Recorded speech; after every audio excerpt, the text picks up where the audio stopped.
sound after this one more difficult night for Ukraine.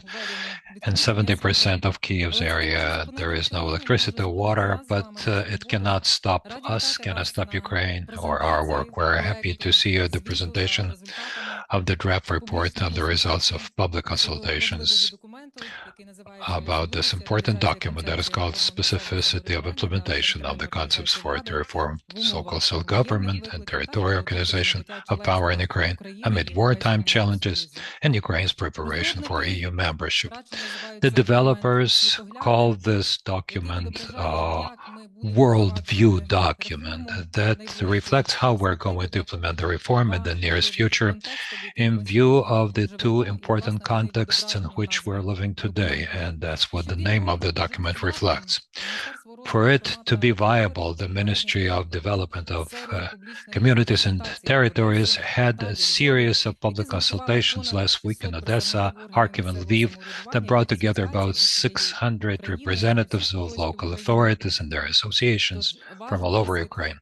So your experience, your proposals were heard, and today we are going to present the draft report that brings together your ideas and proposals. As I've said, the organizers of both the presentation and the report is the Ministry for the Development of Communities with support of the Council of Europe project, the enhancing of development of multi-level democracy that is implemented by the Center of Expertise with the Congress of Local Regional Authorities of the Council of Europe. We're grateful to our partners for this support. I'm going to give the floor now to one of the initiators and key participants of this project, Deputy Minister of Communities and Territories Development of Ukraine, Oleksiy Ryabykin. Oleksiy, the floor is yours.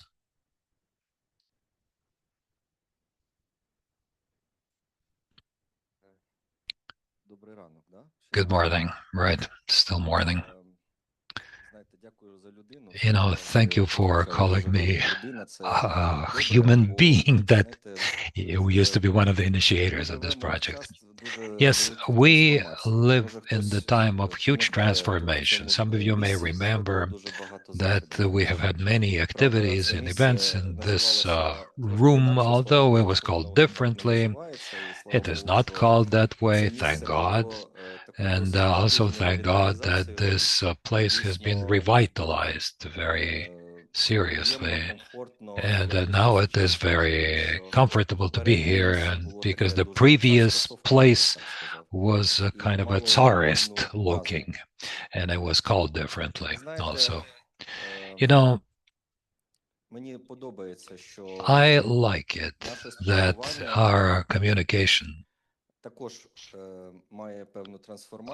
also is transforming, and without any too many barriers, we can have this communication, we can hear one another. In fact, this event today is about that. So our future steps regarding the administrative and territorial reform, regarding the territorial organization of power, regarding responses to the wartime challenges, and regarding our Euro integration track should be most profound, comprehensive, and most importantly, effective. In fact, I recently talked to a security service officer. We talked about the war. We talked about different delicate things like defense procurement, like deliveries to the armed forces, and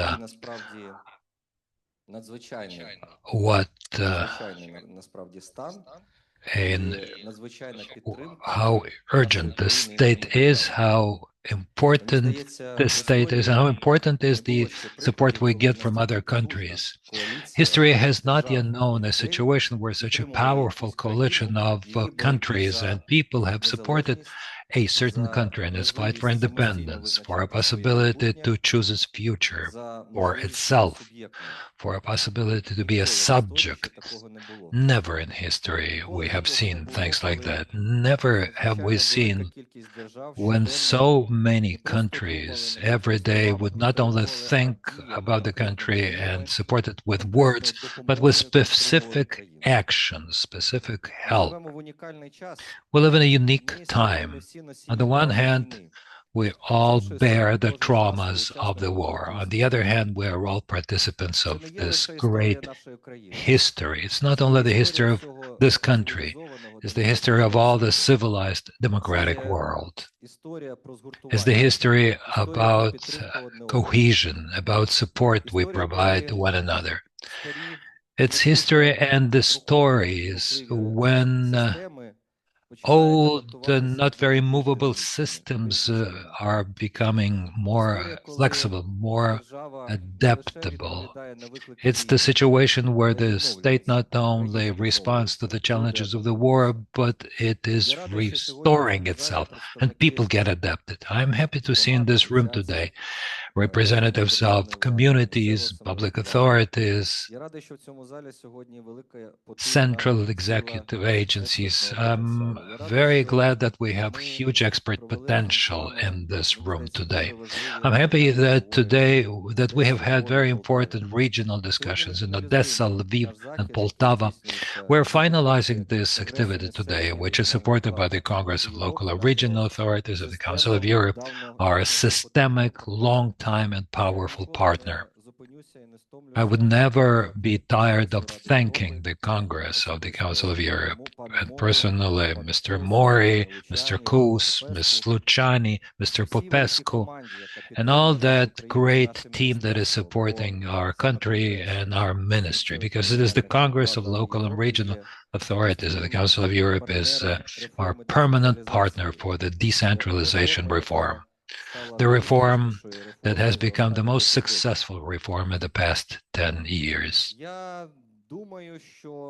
I think that our today's sleepless night will give us additional energy, will give us additional force and strength to have this discussion today. And I'd like this discussion to really have very good results and effect about this document that I hope will be adopted by the government very soon and will become a new powerful roadmap for this country, for all the levels of government, and most importantly for our European partners, because they're also looking very attentively at whether we are ready for the European Union to introduce European standards and practices, whether we're ready for a dialogue, because although there are very different countries that are members of the EU with very different capacities and needs, different ambitions, desires, and partnerships outside of the European Union, but at the same time inside the EU, we see the balance.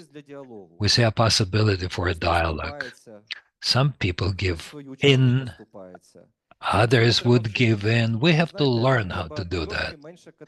We have to be less categorical, perhaps. We have to hear one another more, better, to meet one another. You know, I also used to think, okay, we need to be moving toward an ideal. If there's a law, it should cover everything, all areas of life. It should be universal. It should be liked by everyone. But it doesn't happen this way. And now I clearly understand that you have to eat an elephant by parts. So let's do gradually. Let's keep moving gradually. May we understand this dynamics. May our partners understand it. We need to strive for an ideal. That's correct, because it's a dream. Every movement should have a dream, because without a dream, movement would stop. So thank you all for being here today. That's also it shows our Я civic хочу закликати всіх positions. до And конструктивного I want to діалогу. call upon all of Як you to ви have a всі constructive dialogue. And знаєте, I що thank вже долучилися everyone who до has already joined обговорення і the напрацювання пропозицій до discussion, особливостей developing реалізації proposals концепції about the реформування місцевого самоврядування територіальної specificities of the організації влади в Україні implementation of the в умовах Council for the воєнного Reform of Local стану і європейської Self-Government інтеграції. amid wartime Я challenges радий, and що ми EU мали багато integration. можливостей I'm обговорювати happy цей that we have документ had many і сподіваюся, possibilities що to сьогодні discuss ми this document, фіналізуємо and I нашу hope that роботу. today we will Далі finalize будемо our work рухатися вже над and we'll keep moving роботою над планом to реалізації work on the implementation цих plan особливостей of концепції those загалом. Ну а далі specificities будемо and the жити, concept in жити, general. And then we will працювати, keep воювати, living, наближати working, нашу перемогу, fighting, кожен на своєму bringing місці. our victory Дякую closer to вам. us, each of Слава us. Збройним силам України і слава Thank you. Україні. Glory to the armed forces of Ukraine. Glory to Ukraine. Thank you, Alexei. Thank you for those important words. And now we're giving the floor to a representative of the legislator. I'm giving the floor to the head of the subcommittee on restoring national power and local self-government in the temporarily occupied territories of Ukraine and Crimea and Sevastopol, Tamila Tasheva. Tamila. Thank you very much. In fact, today, after another sleepless night, I have taken my anti-stress, and I think that it will make many of you happy. I want to thank you for a possibility to join this discussion today. I want to thank Alexei Ryabikin for his permanent cooperation with the legislators. It's true that we're doing a lot with joint efforts on the level of our committee for local self-government, and including our subcommittee that was recently set up about the occupied territories.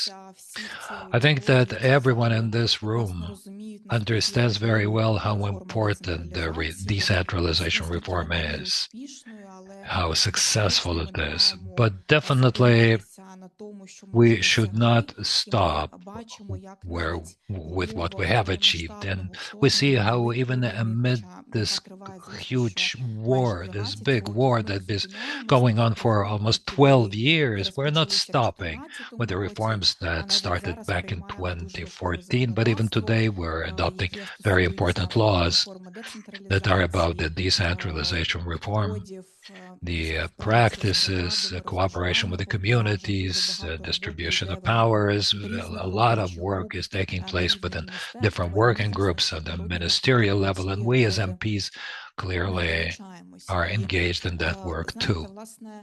You know, the fact that the decentralization reform has been working, and we have seen it all very well, all of us, at the beginning of the full-fledged invasion, because the communities took up a lot.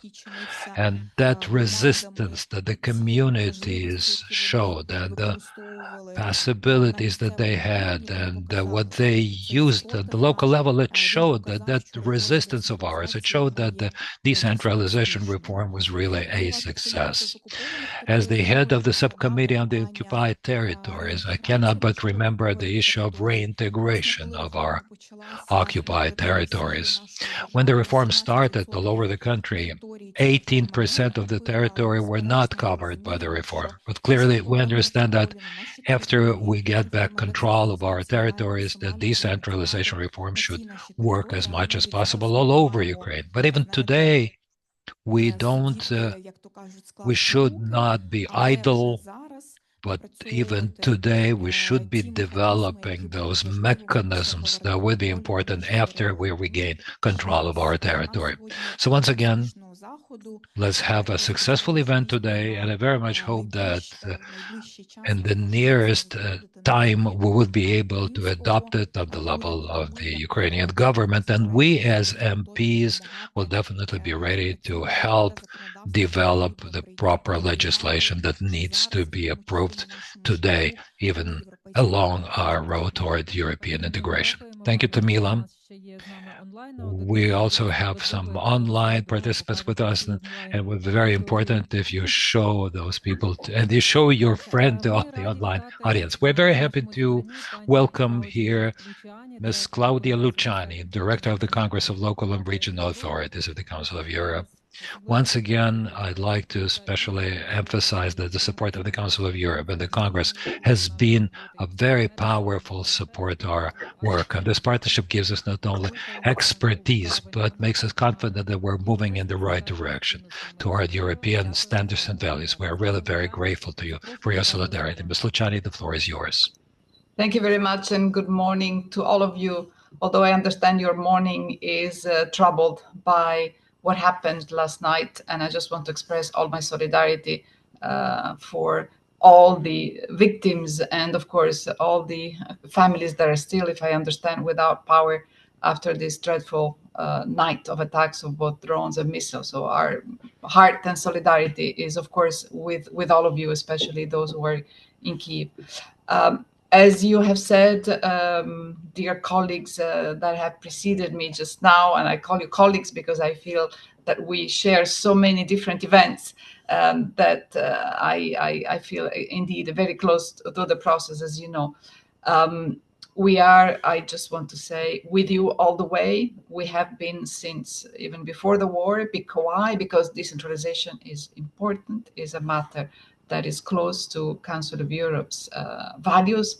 And we have seen how it has also been important for Ukraine. You have just said it. It has enabled resilience. It has enabled also citizens to understand what democracy is all about. So I cannot emphasize enough the importance of this process to which you are also attached, of seeing through this document, which is, as we know, needed because Council of Europe has indeed advised that it needed to be corrected or revised partially to take into account indeed the impact of the war and the fact that you are approaching a very important process of accession to the European Union. So we're all with you.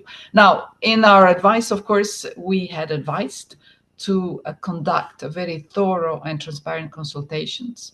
I think this wish has been more than exhausted because you have indeed consulted very widely since the summer. So we're very pleased with this process, and we know how difficult it has been because there's still war across different parts of the country. And nevertheless, I think we were able to reach out together to so many different parts of the country and different types of governance, including the citizens. So we're very pleased with the process. And I think that this final roundup is very important, of course, to see what the consultations has brought us. So what are the key items on which maybe there's some adjustments are needed. I just want to recall that the fundamental parameters for us is that the texts that are going to be adopted hopefully soon by the government should be in line with our Charter of Local Self-Government. This is our compass, and that is it contains the fundamental principles to protect the local democracy. So we have a starting point, which is very, very clear.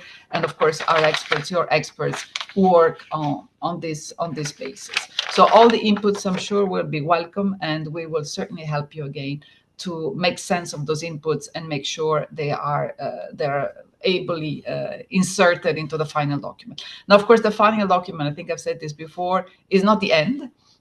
It's maybe the beginning, because of course this act that government will adopt will need to be translated into action, and of course that's where the also very important legislative, maybe constitutional changes will be needed, and it will have to be translated in bylaws. I mean, we have to make sure that this goes all the way through into being an effectively implemented document.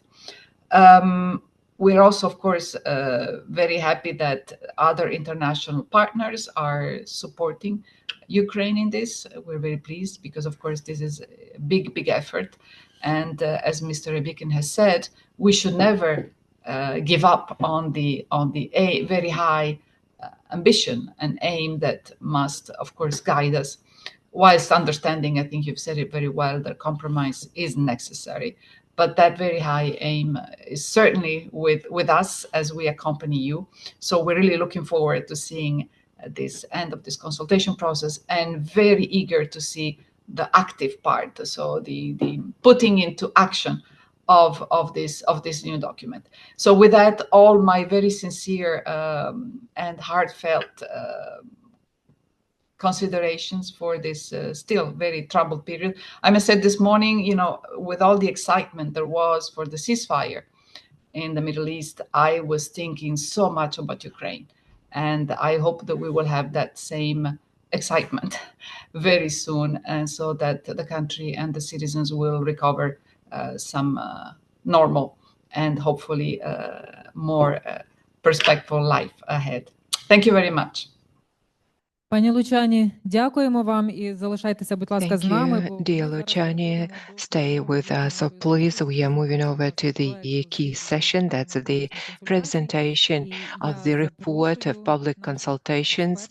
And let me invite the experts, Mykola Rubchak, Director of the Department on Multi-Level Governance, Ministry of Communities and Territories Development of Ukraine, and Council of Europe consultant, Mr. Tkachuk. Could you please come out to the podium? Mykola, you are the first to start, right?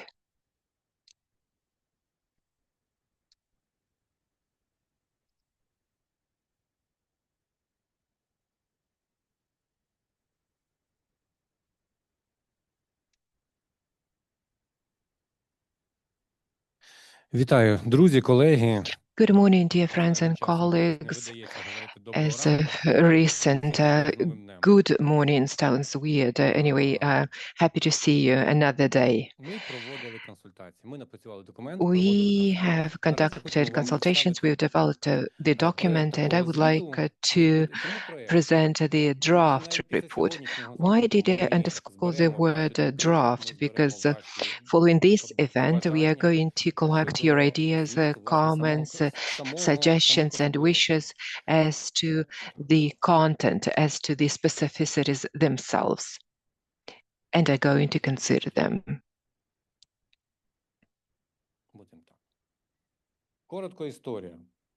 Here is the background. The concept identified the goal, task, principles of the reform as of 2014 that remained relevant given the circumstances even today. The concept was to be implemented by 2017, but different circumstances hampered making it happen within the time frame specified.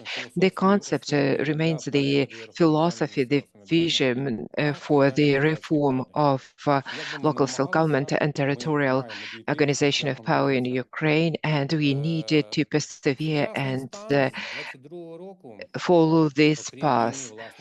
Modern stage since 2022, apart from the war, brought in European integration processes, and you remember how the President, the Speaker of the Parliament and Prime Minister submitted the application to become the candidate for EU membership. So de facto, this has happened, but legally we have to cover this path yet.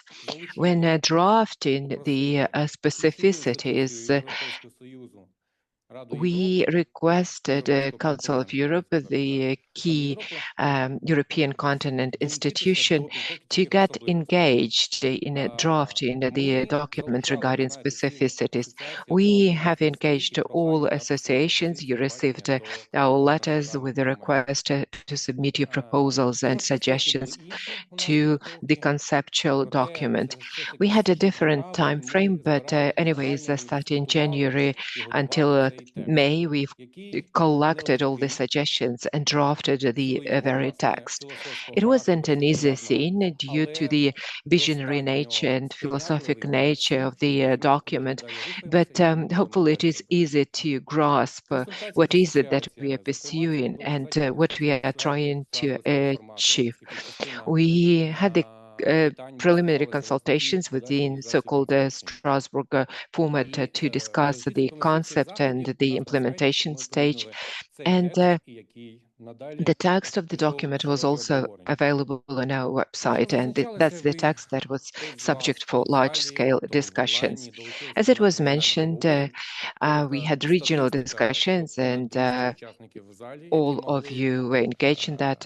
Around 200 participants were there in person and had this feel of the discussions. 500 participants were engaged as online participants, and they had a chance to express their ideas as to the document in hand. The document was available on the website of the Ministry on Decentralization. And that was an opportunity to get the feel of the attitude to decentralization reform. We had a wide range of discussions, and you helped us to disseminate the information further. Unfortunately, when it comes to written suggestions and proposals, there were not many, but they are really to the point, and all of them have been taken into consideration and are part of the text that we have now. What has been taken into consideration so far? There's improving legislative basis and methodology of shaping territorial communities and further steps to improve that. Methodology of shaping communities approved in 2015 were based on the principles that have been subjected to dramatic change due to full-scale invasion, relocation of people, relocation of economic potential, and challenges that changed the nature of territorial communities played their role. Limited type of aggression of 2014-2016 led to a large number of communities, 18% as it was mentioned, that have not been part of the reform. The rest of the communities were covered by the reform, though some things yet to be resolved. So territorial communities have to be prepared to work under new conditions given our European integration processes. We know that communities that launched on this path in 2015 got the support from the European community, from partners, from the partners in the US, Japan, and the EU. Need in interagency coordination, that's another suggestion. We continue acting as the key authority, key ministry in this process, and therefore we needed to have the coordination functions reinforced. Coordination is not control, and that's collecting suggestions and consolidating them. Very often proposals are conflicting with each other.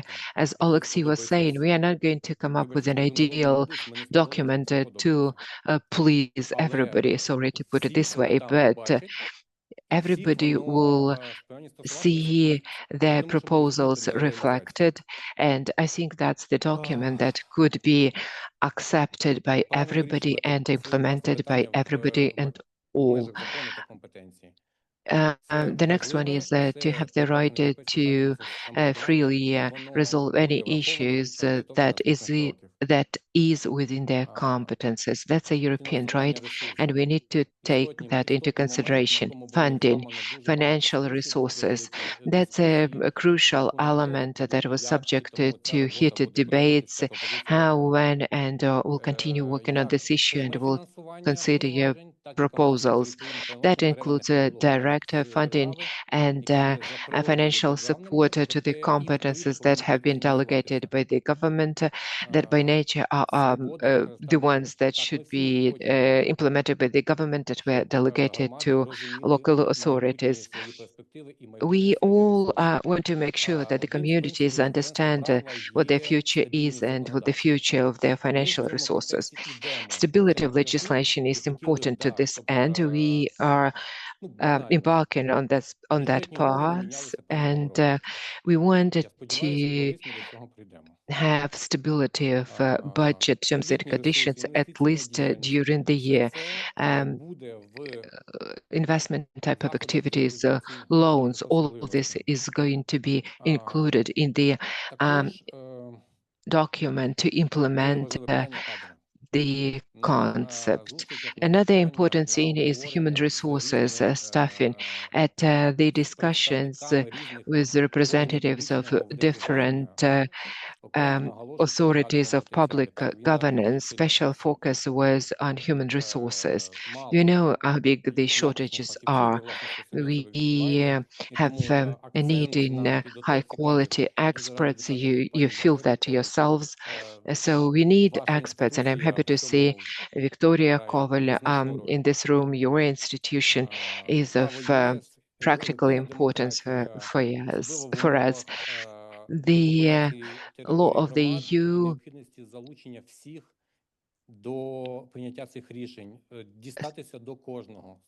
means that we need to reach out for everybody to have clear understanding of the information. Fortunately, internet connection is pretty good in our country, and if you travel abroad, you can say that sometimes it's even better than in European countries. We take Estonia as an example, who is the leader when it comes to information dissemination and engagement of technologies. The concept is not the end, it's not the final document. We had around 5 action plans to implement it. So that's the document that defines the philosophy and logic. The concept stays there, and we need to implement it with specificities that we are developing. And specificities, let's call this document for short, is going to be supported by the action plan. At the regional events, we did stress that action plan is going to be drafted to support the text that is going to be approved by the Cabinet of Ministers upon us reaching consent, and consent is going to be agreed with Ministry of Justice, different authorities, to make sure that we are all in agreement. Therefore, we strongly encourage you to get engaged in this work.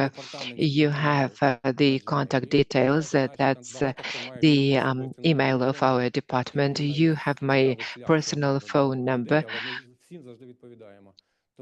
and I answer all phone calls and all emails. You'd better write to us than make a phone call, because when it is in writing, that makes the ideas clearer to all of us. Да?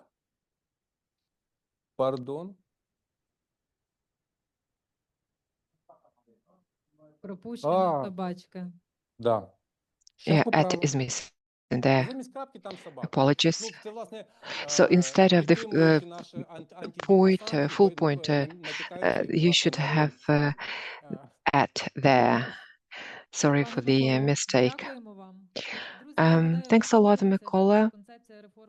I think you all agree that the concept of the reform of local self-government is a document that is taken on the shoulders of the experience, analytical work, and the vision of those who were with the reform from the very beginning, and Anatoly Tkachuk is one of them.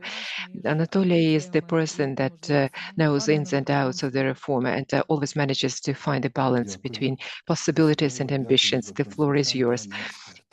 Thank you. And thank you for calling me consultant rather than expert. Dear friends, recently I published an article that is called "Ukraine is a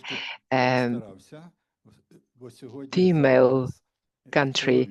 And I think that I overdid a little bit because I see more men in this room. So everything is going to be good because we have active men and women in our country. Seriously speaking, I see a lot of people in this room that we started this path together. Some of them didn't believe it on day one, but then these people became leaders and a driving force of the process. And you may know that I stepped away at some point because I don't want to be engaged in a massive type of production, but I got engaged at this stage because we are facing new challenges, and that's a new stage. So we need to revisit some things. I was happy to be part of the regional consultations. I was happy to talk to people, to listen to what was said there. And today I decided to come up with some comments, and that's going to be comments of the person that witnessed the process since 1989. Here is what I would like to attract your attention to. Number one, everybody who spoke before me did say that reform worked, and that's supported by sociological studies conducted by CMIS, Council of Europe, and different sociological services. But all of this was seen in Ukrainian cities, villages, and towns, because before the war, we all saw how better their life became in Lviv Oblast. There were leaders of communities that were engaged in the discussions what kind of tax they would rather have 60 or 64%. That's the personal income tax that LSGs were supposed to have. Initially, it was different. Verkhovna Rada was kind of, designing everything for the regions. Regions did that for lower level. And we started with 25, and they were discussing whether it should be 60 or 64 of the personal income tax. So that's a sign of progress. But there are several things that we need to pay attention to. One, because we need to avoid myths and information space that could shape parallel reality. And it's very important not to get trapped in a parallel reality. So why do we need the specificities to the concept?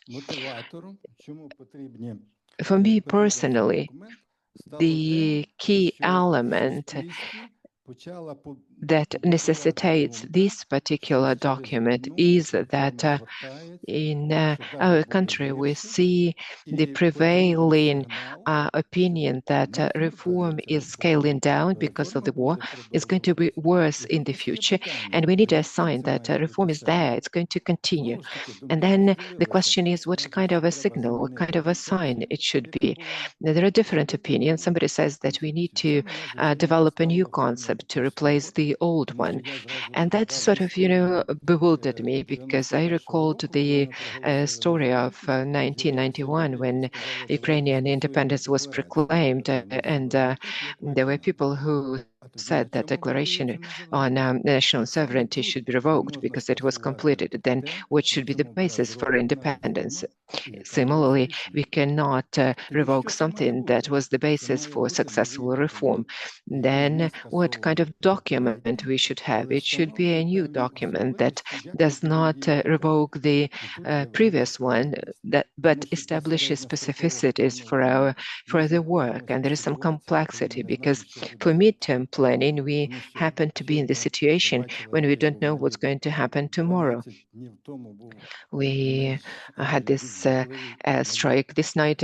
12 days ago, there was another one, no less horrible than this night. So What we can do, therefore, is just we can shape a certain framework that unfortunately do not look specific as of today. That's true, but we cannot be too specific because we are in the situation when we cannot clearly predict the future. So what was the subject matter at our discussions, whether we have the change of administrative territorial setup, whether the communities are going to be joining, and there was even 60 something communities mentioned as the ones that potentially could be liquidated. So should we adjust something? Yeah, sure, we should, because I'm sure that when amalgamation was concluding, administratively speaking, especially when it comes to the area close to the front line, the communities were too large and they cannot be integrated. They should be divided. In some instances, it was a really small community that was established. People left the community now, and the decision should be made regarding that too. But a dramatic revision is not going to be there. Revision could be possible only following several cycles when we know how this system works. Therefore, the concept contains a very brief sentence regarding revision, but it doesn't say that it should be complete, and we need the law on administrative territorial setup where these specificities could be taken into consideration. Another area, very important, the state supervision over the legality of the acts of local authorities. Will it be there? It was interesting for me to watch it, especially at the latest meeting, when I think it was a mayor from Transcarpathia who said we have to have the right to control the activities of the businesses, environmental services, and something else. But you should not have the right to control us. It's an interesting position in general. And the other position was that some AI suggested that we have 26 different authorities that oversee local authorities, as it referred to infographics found at an association website. I also checked the AI, and when I asked it, when I told it that you have to look for the original source, the AI said it was sorry, right? There are no real authorities that are performing this oversight. The only thing is you can turn to an administrative court. What's also interesting here, the sociology for the past 5 waves has shown that there are about 85 to 87% of the community residents who participate in those surveys who support the introduction of this supervision. On the one hand, there are requirements of the Constitution, of the European Charter. On the other hand, we do not want to do that. I think that we will have to anyway, whether we want or not, because this is the trend, and we will do that. How it will be done, this is a question to the legislators and to what political compromise they can arrive at. Administrating local taxes and duties.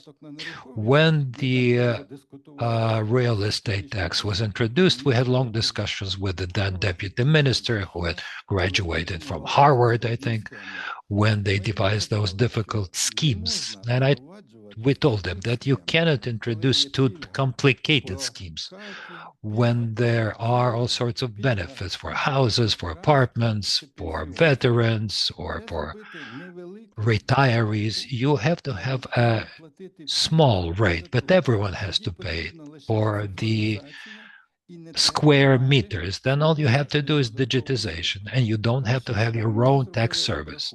Because recently we did some calculations. A part of our people, and that's especially in Sumy and Chernihiv regions that have suffered a lot, after they receive powers in terms of administering local taxes, will spend more than they will get to implement those powers. So here we would need to have a very smart approach. And the concept does not provide a recipe, but it provides a direction. And I think it would be important to model the situation lest we can find ourselves in yet another problem. We've had already such a situation several times. Yet another area, district and regional councils and their executive agencies. It's an interesting subject. What should we do?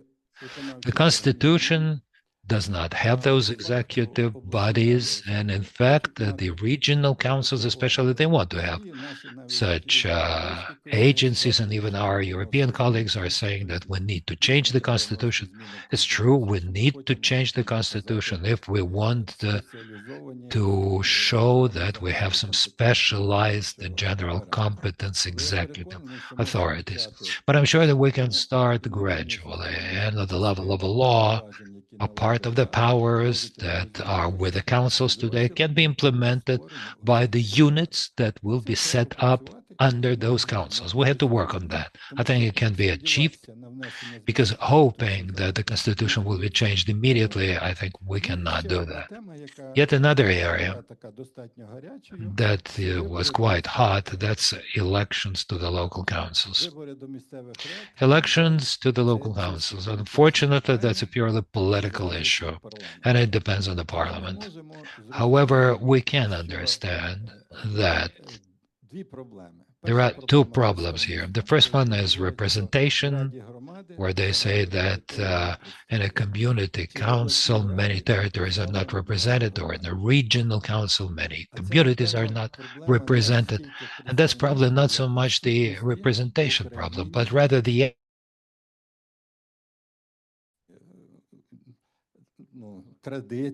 of traditions, of history and ideology. That's why, unfortunately, the European system has not worked here. And we have to think about how to make it possible for the parties to develop, but also to ensure some elementary representations who would have balanced interests among all the territories. And finally, a very specific nature of those peculiarities. We would like to have many things about forests and water resources and railroad areas, the earth occupied by the railroads, many other things. But these are the problems of such a nature that does not really require ideological basis. We have to resolve them in a working mode. And I think to do that, we would have a very good possibility when the action plan on the concept implementation is adopted, which will show us in details some ideological things, but to be transparent in specific proposals. Incidentally, I have many practical proposals and how they could be incorporated in the draft law, and I'm ready to share them. Thank you, Mr. Tkachuk, and I would like to ask you to join the participants in the room, because we're now going to have a discussion of the draft report. Yes, Alexei, please.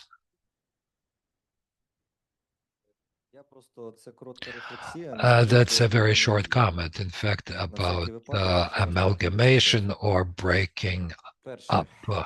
Once again, let me repeat that. First of all, the communities have not yet been able to show their capacities or incapacities because of certain objective situations, such as COVID and the full-fledged war. That's number one. Number two, the ministry, the department, has developed certain proposals as regards assessing the capacities of the communities. And not only, because for us, the capacity is not, or assessing the capacity is not only the issue about merging or breaking them up. It's an issue of resources, how to resolve the problems that do not allow a community to become effective and capable. Within the context of preparing for the use of the European structural funds, we have to understand that that area should get the resource that needs it the most. The context of assessing a community capacity is part of that same line. We need to assess the necessary resource and then to see how effective it will be used and how it will affect the development of that area. Mykola, when do you think we will be able to show that after our yesterday's discussion? In early November, perhaps? We will present it, yes, then. Briefly, once again, I am convinced that once the martial law is over, when we have local elections, then we will have some time where we can assess the capabilities of the local communities. And only if there is a fire somewhere there, and we will have to quench it very urgently, clearly we will have another discussion to evaluate all that, and after that, a decision will be made. However, look, we always have to look at a certain political situation. Today, this is the current political situation. But now, this is the heating season that is starting, winter is coming, and clearly the focus will be shifted there, because now 3 regions already have permanent power cutoffs. Some of them have 10 lines today. In Kiev, 2 heating plants have been damaged in Kiev, and not only in Kiev, that's targeted work to leave Ukraine without electric power and heating, with all the consequences, because the attacks are not only against the energy infrastructure, but about the gas distribution systems. And you understand that it's not only what is produced here and what we import from abroad. So for now, this is the current situation. This is the context in which we're going to be moving, and let's stop those manipulations, because at the moment we can say many things, but we're not preparing any legal act suggesting that some should be merged and others can be broken up. Maybe some people are doing that, but not us. And our position is this at the moment. That was just a short comment. All right, those who have been engaged in the project of the peculiarities of the concept implementation, that's definitely the associations. And I would like to introduce here Dmytro Mikulchin, first the deputy head of the Secretariat of District and Regional Councils, Volodymyr Kuchma, chairman of the All Ukraine Association of Communities, Alexander Korinny, chairman of the Association of Amalgamated Territorial Communities and mayor of Nova Ukrainka, Yaroslav Raboshuk, deputy executive director of the Analytical Center of the Association of Ukrainian Cities, and online we have Daniel Popescu, head of Department of Promoting Local Democracy, Secretary of the Congress of Local and Regional Authorities of the Council of Europe. And as the Association of District and Regional Councils represents the level that plays a key role in the coordination of strategic planning in the districts. That's why I'd like to give the floor first to a representative of this organization. Dmytro, the floor is yours. Thank you, Nadia. Good afternoon, friends already. Well, I'm happy that we are already making some conclusions today, and I remember how before this summer when we started preparing for it, and I remember how good the first public discussion was with participation of Daniel Popescu and his markers he suggested when we, the associations, were slightly nervous because the text that was proposed to us by the Council of Europe experts and at the platform of the ministry, it really surprised us a little because it was talked not so much about the specificities, but about certain novelties rather. But that broad work that has been conducted by the ministry with participation of all the stakeholders, all the experts,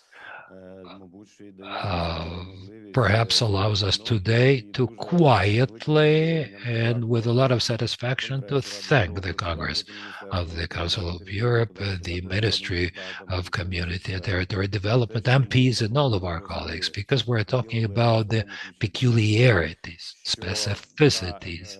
And we would like to continue like that, to say that the basic concept, although it is quite old, we're still talking about its peculiarities. And what Mr. Rabikin has said today about the plan, it really inspires us.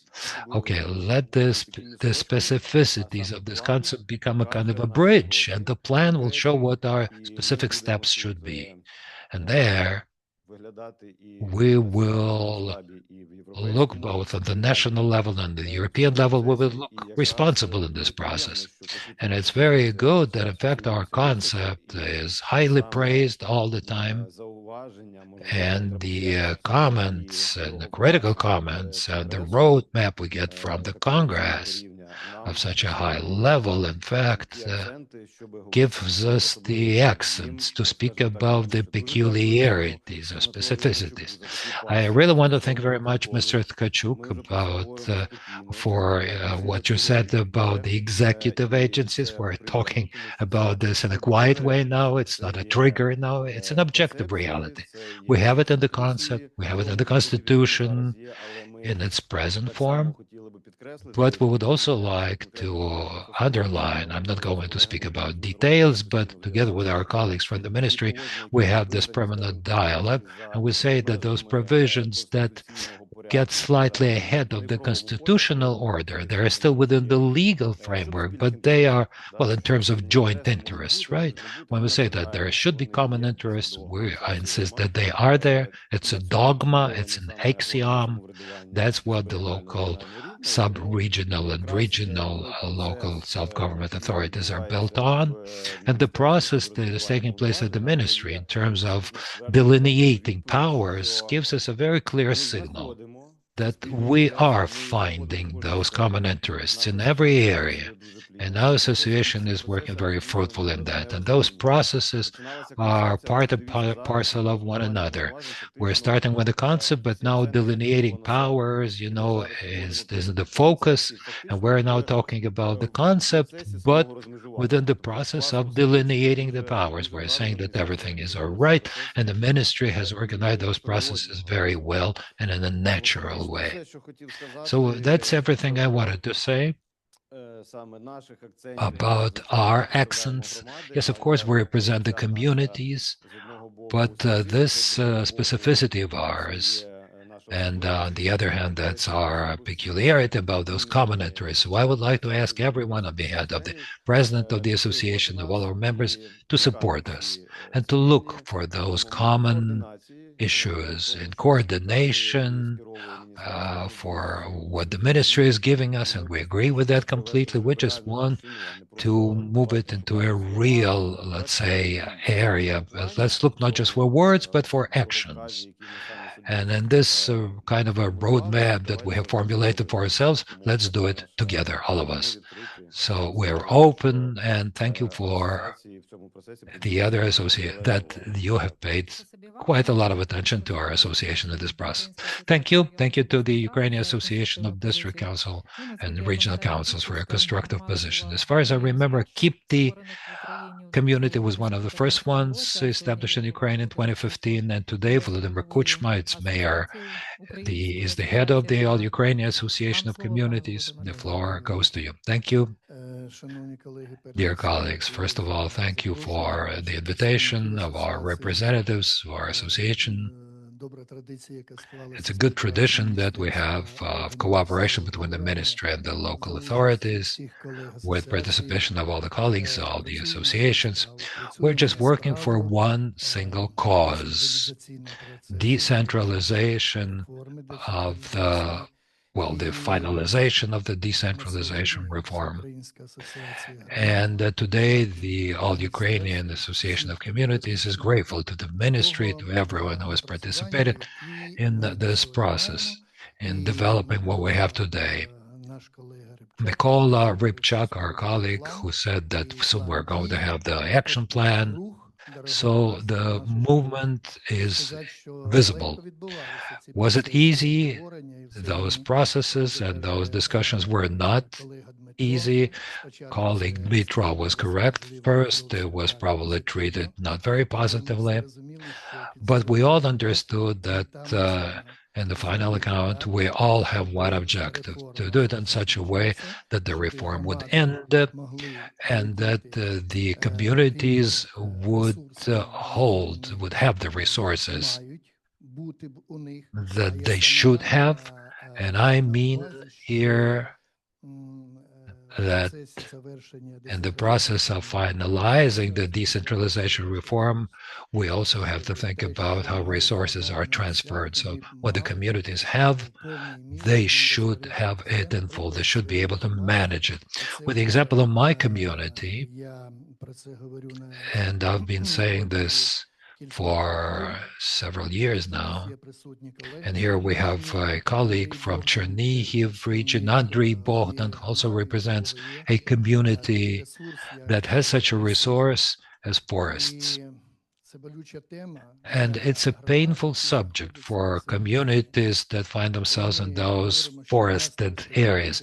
When we're saying that we're short of money to resolve a certain problem, we cannot understand why it happens so. Why having so many forests, like Kipti community, it's a small one with 5.5 thousand people, its population, but we have about 7,000 forests, but we do not get any revenues from that.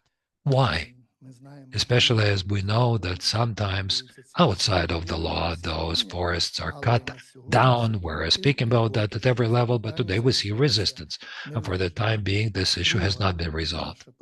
Another position of ours, and we've said it since the very beginning, that we should have a possibility for the local self-government authorities to be members of not just one association, but to be able to join other associations as well. We should not limit people, restrict them, because today it brings about some negative things. For example, a small region, oblast, and depending on who is a member of which association, we see that kind of a breakdown. Some people are closer to the top brass, and we understand that they can represent a certain political force, and the associations are also in this form. Today, we're advocating multi-association membership, so may communities join several associations.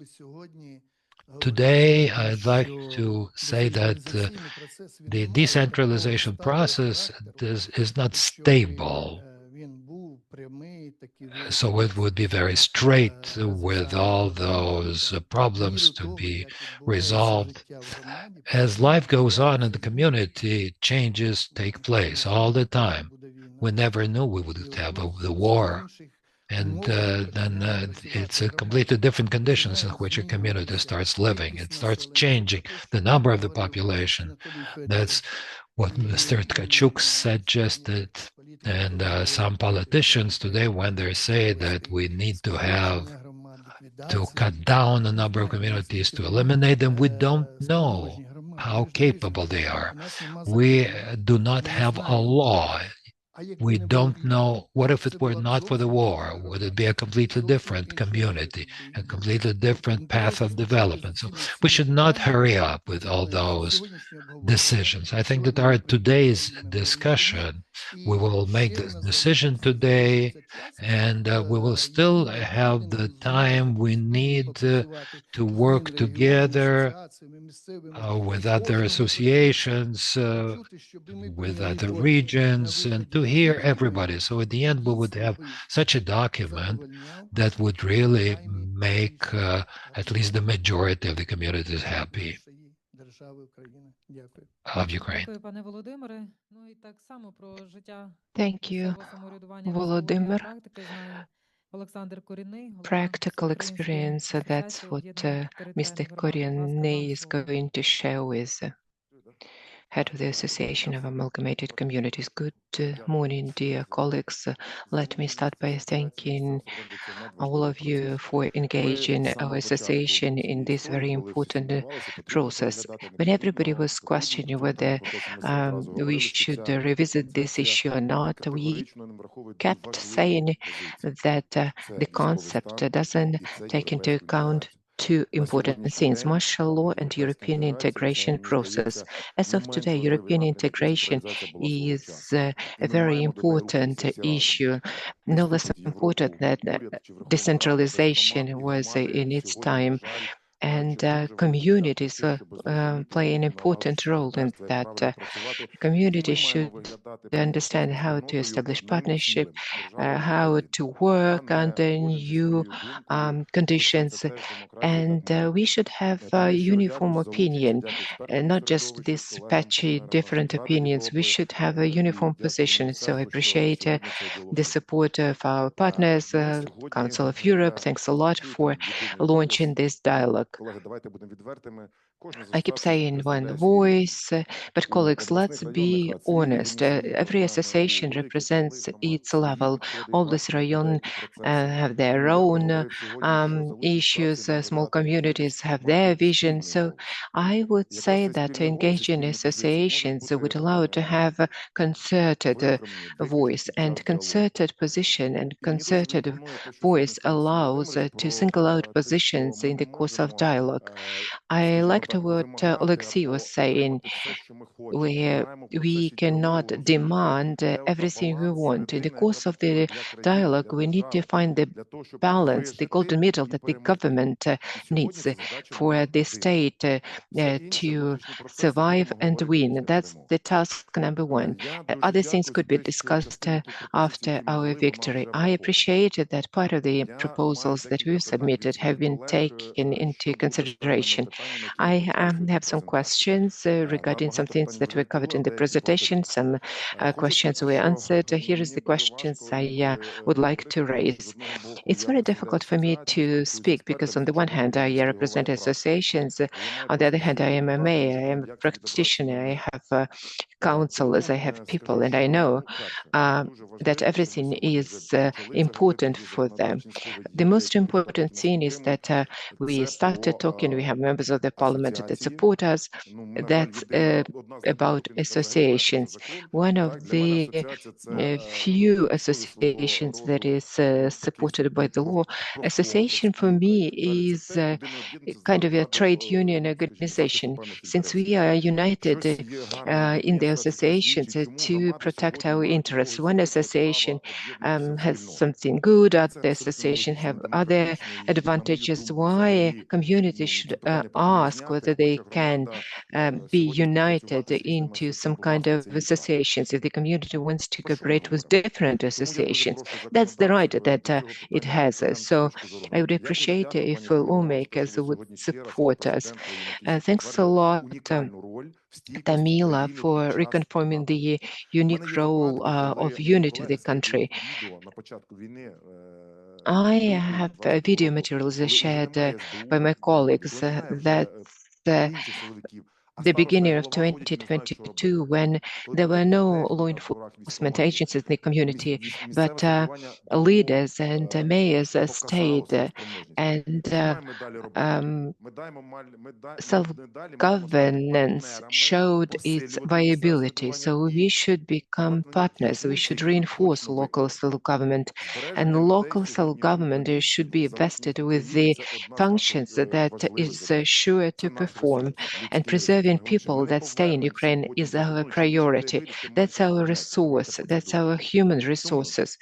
The more people will leave country, the less of them will come back to Ukraine. So the fundamental functions and powers and competences that Alicia can perform should be vested with it.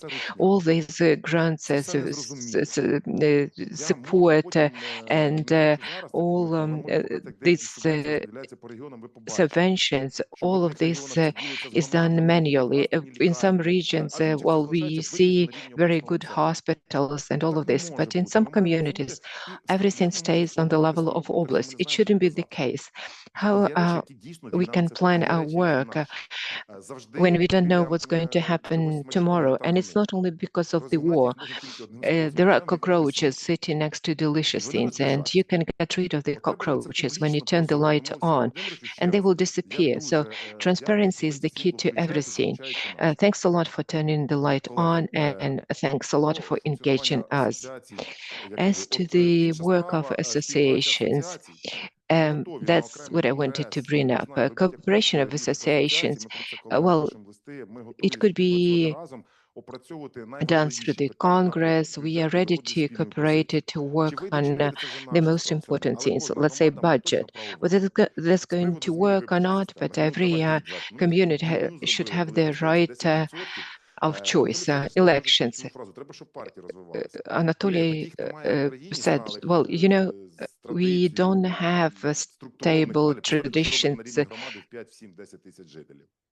If it is 10,000 people living in the community, can you imagine what's going to happen there when it comes to the political development? One council in my community was elected from four parties: Socialist, But, Party of the Regions, and Svoboda. And every next convocation, he represented a different party. When people were asked, why do you support him? People are saying, you know, he's a good person, he helps us, and it doesn't really matter what kind of a party he represents. So basically, that's kind of trash. Sorry about that. But when they come to the sessions and allegedly represented the interests of the party, well, it's a disaster. So I'm talking about accessibility. In my community, 26 councils, 16 settlements. One council represents 15 settlements, because all resources are in this center community, and everybody wants to sort of take advantage of that. We should get rid of that. I want every village to be able to have a worthy representative, and then that would change the situation. We changed the institution of the starostas because we want starostas to be effective. Let's do the same about the councillors. And travel bans for the councillors, that's another trash. If you want to have military administration, that's a good tool. But if that's the council that wants to go to Poland to visit children, that's a good thing. If a pension council wants to go back, to go to some countries to get medical treatment and then come back, that's a good thing. That's going to reinforce councillors. You know, councillors are volunteers. Let's be honest about that. They don't have a pay, but they have a lot of restrictions. So let's just give it a thought. It should be part of the concept. We should discuss that. The boundaries of territorial communities, simplified procedures. We're discussing this issue. In many regions, we have the history of compliance of the decisions of Rayon councils.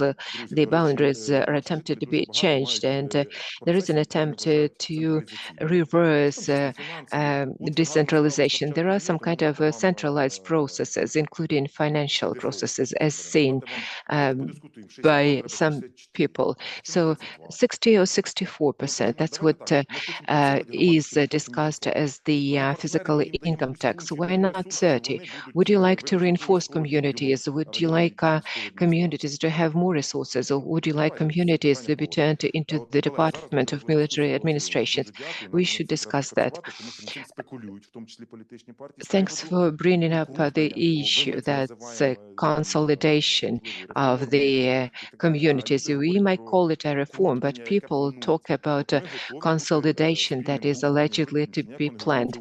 We are ready to keep saying that nothing like that is going to be happening, but it doesn't really matter how many people live in the communities, 1,773,000. The community should be viable, but if the community does not perform the functions it is expected to, does not provide basic services, then we need to talk about that. But people see it as the future. Allegedly, small communities would be merged with bigger ones, and it looks like consolidation process. It shouldn't be the case. As to the using the European practice as a physical person's income tax, we need to explain what kind of mechanisms are behind it, because people don't understand that.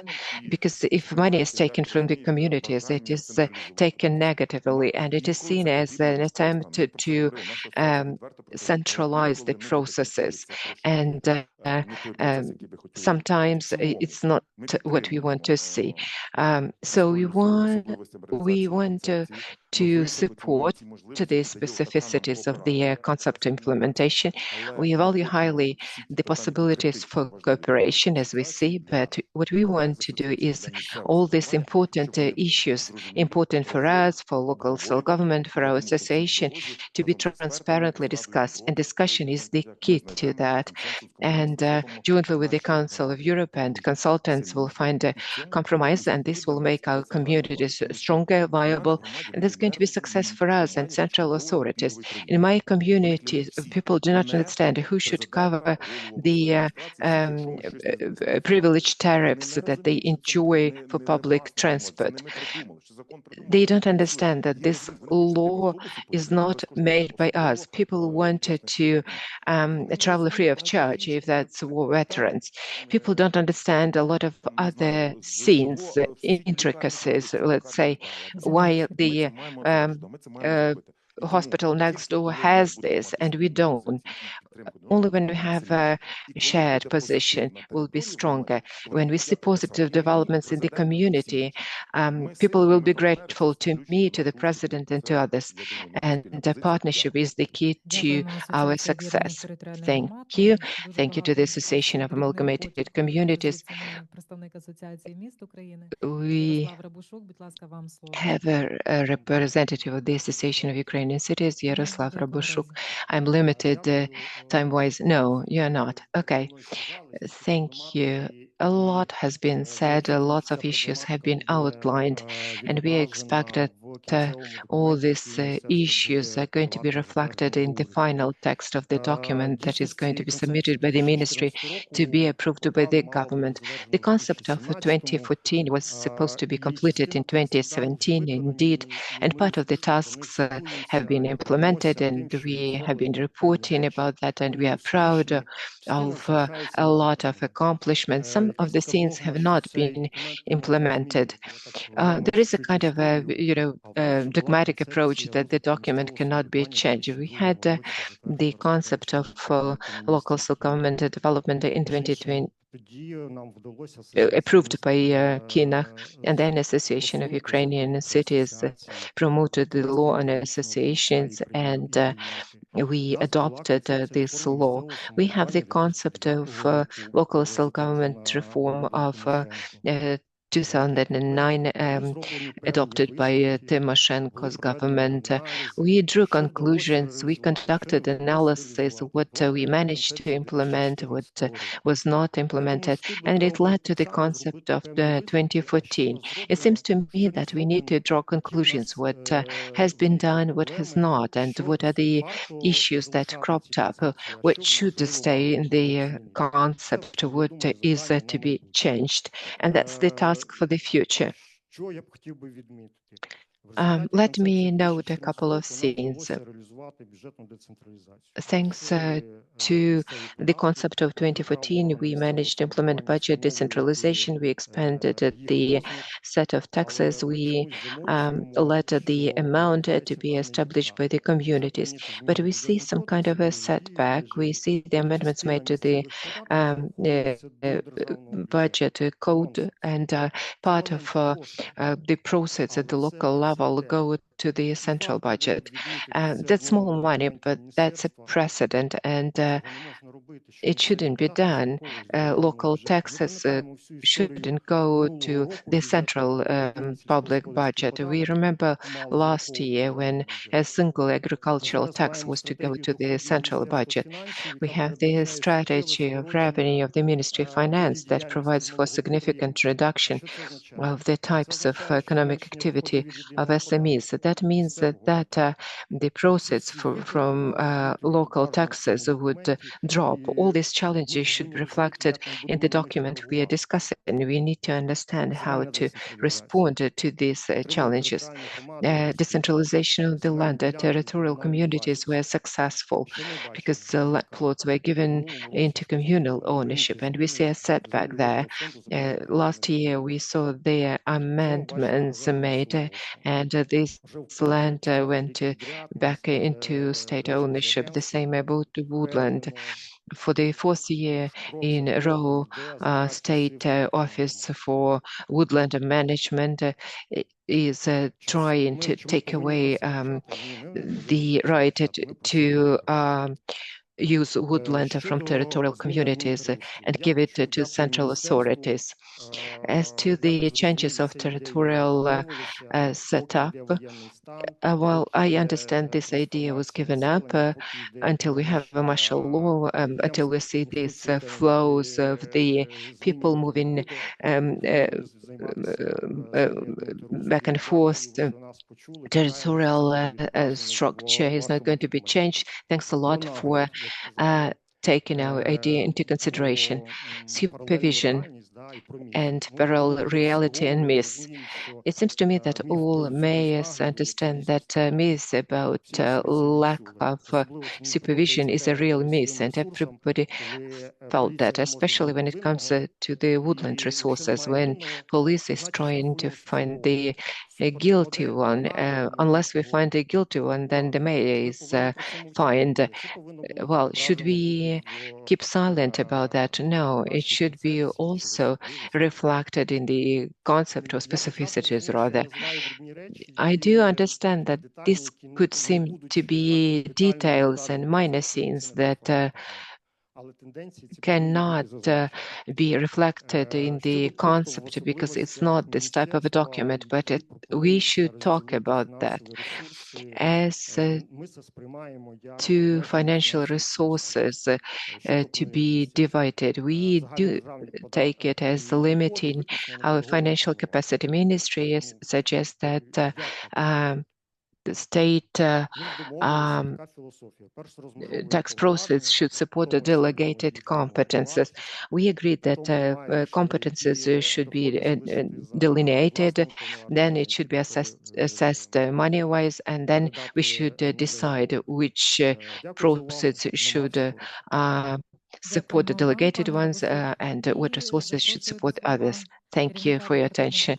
Thank you. Let me give the floor to the head of the Department of Promoting Local Self-Government, Daniel Popescu. The floor is yours. Daniel has been with us from day one of the reforms as a friend, as advisor, as an expert. The floor is yours. Thank you. Thank you, Nadia. Thank you for inviting me at this last discussion about this revision of the concept. Now, of course, the Council of Europe was in favor of revising the 2014 concept, not because it was a bad document, on the contrary, because it was a good document, but things had happened, life happened in the last, let's say, 11 years. And indeed, as Alexei Rybakhin said, and also I think Alexander Koreny said, there are these two big elephants in the room. One is the war and the consequences of the war and the need for reconstruction after the war. And the other one is the path towards European integration, on which Ukraine is already starting to make significant advances. So all this present new challenges, new questions. And there is a need to address these challenges. Now, in respect of the form, because this was mentioned several times, the Council of Europe is agnostic about this. We don't have an opinion. We heard the various opinions. We heard some who said, well, you know, we need a brand new document, a new thrust, a new vision, a new dream, if you wish, and that should start from scratch. And of course, they are right.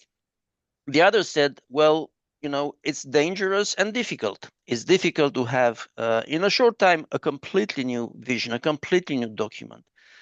And it is dangerous because, you know, in terms of war, there are some who have a tendency to re-centralize. So we may end up with a document which is in the end worse than the original, which would lower the bar of decentralization, of where we want to be after the war in terms of local government reform. And they are also right. And at the end of the day, you know, everybody is right, but politics is, some say, the art of choosing between two bad decisions. And it is, of course, this is not the job of the Council of Europe in any way. We don't have standards on this. We don't have, you know, other situations like Ukraine's, and we don't have expertise on that. It is in the end the difficult job of the legitimate authorities of Ukraine to make a choice and to decide, and we will support whatever that choice is. As they say in French, les conseillers ne sont pas les payeurs. Those who advise are not those who pay for mistakes. We have the government to make such decisions. Now, we are, of course, very happy that there were significant consultations on this document.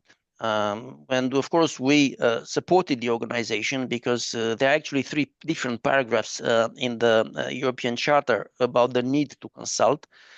And it is very important to mobilize as many, as much support as possible for this document. Now, of course, not everything can be included. No document is perfect. No document can please absolutely everyone in every of its parts, but we are confident that many, I think most of the suggestions which are made during the this consultation were incorporated to the satisfaction of those who made them. And I am confident that this consultation significantly improved the document which was prepared by the government before, of course, with some modest support by our provided by our experts. Now, maybe because the issue of supervision came in discussions twice, it is, of course, a very difficult issue where, again, everybody is right, but a choice needs to be made. Now, we expressed ourselves in many different documents. Since the, I remember I wrote an opinion in 2019 on the constitutional amendments proposed by President Zelensky. Then we had 2 opinions, I think, on the draft, late draft law 4298. The position of the Council of Europe has been, we had 2 Strasbourg formats to discuss this. I think, honestly, I wouldn't like to give another opinion on this because I think everything we had to say has been said, but I'll just repeat it very shortly. Does the Charter oblige countries to establish this control? No. Does the Charter allow countries to establish such control? Yes. Is there any standard, European standard, which recommends that such control, such supervision should be established? Yes. It's a recommendation of the Committee of Ministers for 2019, number 3, which indeed recommends that a legality supervision be established as a single spine meaning a single authority which would be doing this legality supervision, maybe with the exception of financial auditing and so on and so forth. But indeed, the legality of supervision should be supervised by only one authority, which does not preclude technical inspections like hygiene in hospitals, municipal hospitals, but no other authority should redo this job of legality supervision. Do all the countries of Europe, the Council of Europe, have a form of legality supervision? Yes. Is there a good solution that legality supervision should be entrusted to local state administrations at oblast or rayon level? No. But we said this is acceptable as a temporary solution pending the end of the martial law and the revision of the constitution, which should separate the powers of local state administration and should give to rayon and oblast councils their own executive. So again, between two evils, you should choose the lesser. Is there a danger that without having a legality supervision, donors may be reluctant to entrust funds with local authorities or to include them into the reconstruction of Ukraine? Yes. I remember that NABU was very much created very much of the push of IMF at the time. Is there a danger that such power could be abused? Yes. Has it been abused in other countries which established it? Yes. Are there ways of mitigating this risk? Yes. Is there possible to completely exclude and eliminate this risk? No. So it is a question of nuances. The position of the Council of Europe has been nuanced, and we have always tried to support, upon request, the establishment of a system which should be both protective of the interest of the citizens, in the sense that it would, as much as possible, avoid illegalities, and also to be protective of the interests, legitimate interests of local authorities, and not be a threat to local self-government, to decentralization per se. And of course, as said, we are ready to continue to work with Ukraine as we are requested, as the need may be, and we will stand by you in whatever circumstances. You can count on us. But of course, you have many, many more friends. Some are in the room, and I'm sure that everybody is ready to offer the support as needed and as upon request. So thank you very much. Дякую, пане Попеску. Друзі, я хочу Thank you, запропонувати Mr. і Popescu. онлайн аудиторію. Friends, I can suggest to the online audience, to those in the room, to join our audience. For the online audience, I'd like to say that for you to be able to speak up, please press the hand icon at the bottom of the screen. You will get an automatic invitation from the technical service, and then I'll give you the floor. Is there anyone in this room who would like to? Yes, please, you were the first one, and then Mr. Hanushak. Please introduce yourselves.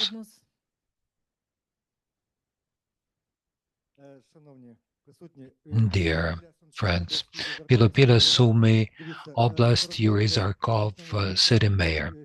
Frankly, I didn't know that Yuri would be here, so I wanted to advertise him a little bit. Look what the situation is. The risks that this concept has.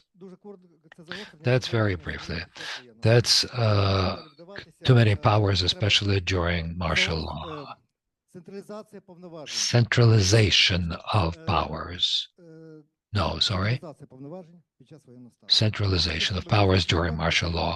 If you want me to go more in details, I can speak about that. Reducing the role of the local authorities. The lack of clarity in the distribution of resources, that's what Alexander already said. A possible conflict between the military administration and the local authorities, but that's what we have during martial law. A very important issue that I'd like to note is that we are getting back to the stage when we're talking about either amalgamation or reducing the size of the communities or reducing the number of communities. I think the optimal way would be what Mr. Hanushak has once presented, the map of communities, where we see all of our mistakes. We're getting back to those maps. As a historian, I can tell you that, in fact, that's the map of the gminas that we had in Western Ukraine 100 years ago. Those maps are almost the same. So either that's excessive centralization, somebody said one district, one community, which is wrong.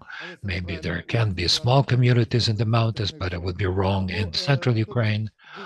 Or when there is one, there should be one large community. They have set up 3 or 4, let's say, different small communities. And one other example which generalizes many problems. There is the city of Sumy and village of Stepanivka. Stepanivka is a couple of kilometers from Sumy, but where we have about 25% of the industrial capacity. Stepanivka is a separate community. Sumy is a separate community. 99% of its workers, they live in Sumy, but they work in Stepanivka. For 5 years, this village has not been able to have a certain session. They have millions of money in their accounts because the session cannot adopt a budget. Why? Because the mayor is not a member of political party and all the elected councillors represent certain political parties. For politicians, for the councillors who represent certain political parties, they work at the principle, the worse the better. They are not happy with the mayor who represents different parties. So it's an issue you brought up, that there should be no political elections, because people vote in small places for specific persons, regardless of what party they represent. And that's especially true about small villages and small towns. Thank you. I promised Yuri Hendershak to take the floor, but we have an online hand. So, Yuri, allow me to give the floor to Mykola Tito first. Mykola, can you hear us? Mykola, you should have received an invitation. Please accept it on the screen. Right. We cannot see you, but we can hear you.